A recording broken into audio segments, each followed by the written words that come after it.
Olá pessoal, tudo bom? A gente está aqui para mais uma aula daquela série de aulas de dicas de gramática, beleza?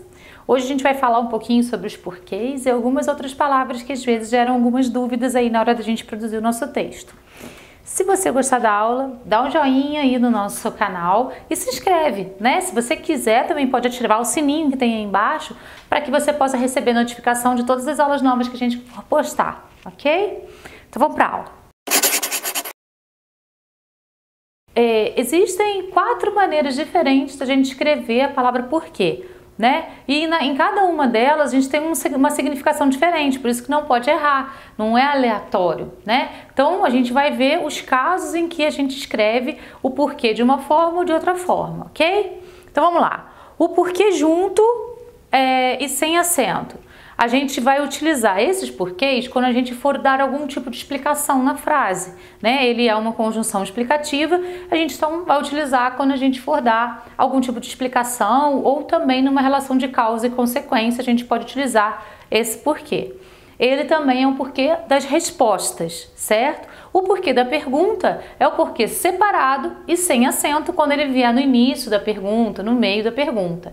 Mas se ele vier antes de um sinal de pontuação, se vier porquê e uma interrogação, por exemplo, aí você vai ter de usar o acento circunflexo no E do que. Toda vez que esse que vem antes do sinal de pontuação, a gente tem que utilizar o acento circunflexo. Então, o porquê de pergunta é o porquê separado, quando ele está no início da frase ou no meio, sem acento, quando ele está antes do sinal de pontuação, com acento. E o porquê junto, porquê de resposta, e o porquê de causa e também o porquê explicativo, ok?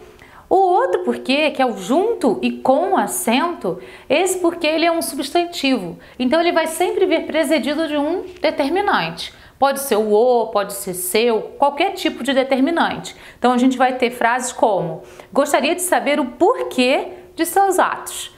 O porquê de seus atos constitui aí o substantivo, porque ele está com um determinante antes. Entenderam? É bem simples e a gente pode gravar isso tudo aí com bastante facilidade.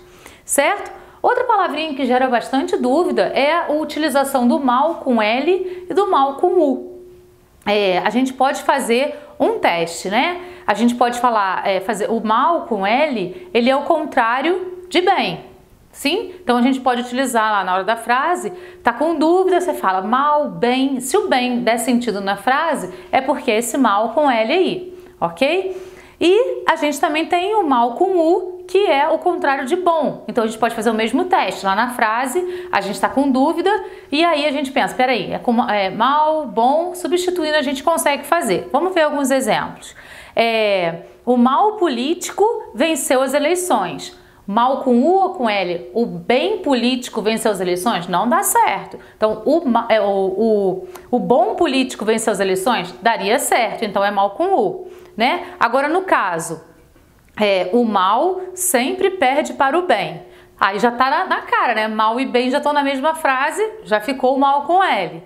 O aluno lia muito bem, muito mal francês. Eu já dei a resposta. O aluno lia muito bem francês. Não dá para falar o aluno lia muito bom francês. Então esse mal aí vai ser com L, ok? O mal com L também pode ser utilizado como uma conjunção temporal. Como, por exemplo, mal chegou e saiu. Ele vai ser sempre com L nesse caso. No caso, então, de uma colocação temporal na frase, como mal chegou e saiu, ele vai ser sempre com L porque ele vai ser uma conjunção temporal. Ok? O A com H e o A sem H. A regra básica, né, de como utilizar isso daí.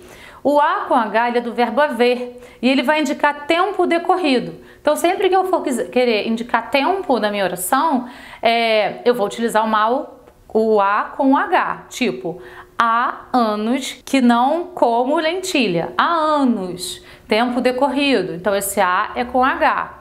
O A sozinho, o A sem H, ele geralmente é uma preposição. E aí eu vou utilizar quando eu estiver me referindo a um tempo futuro ou quando indicar distância ou medida. Então, por exemplo, eu viajarei daqui a 2 semanas. É futuro, então é o A, preposição pura, sem H. Minha rua fica a 2 quadras daqui. Distância, então é o A, preposição sem H. Ok? Então essas foram algumas dicas a mais aí para você, para na hora de você escrever, não cometer erros, né? Nem com relação aos porquês, nem com relação ao mal e nem com relação a esse A com H ou sem H. Você pode ir pausando o vídeo e anotando aí, né, todas essas dicas para que você possa utilizar no seu dia a dia, ok? Espero que você tenha gostado das aulas. Até daqui a 15 dias com a nossa próxima aula aí. Até lá!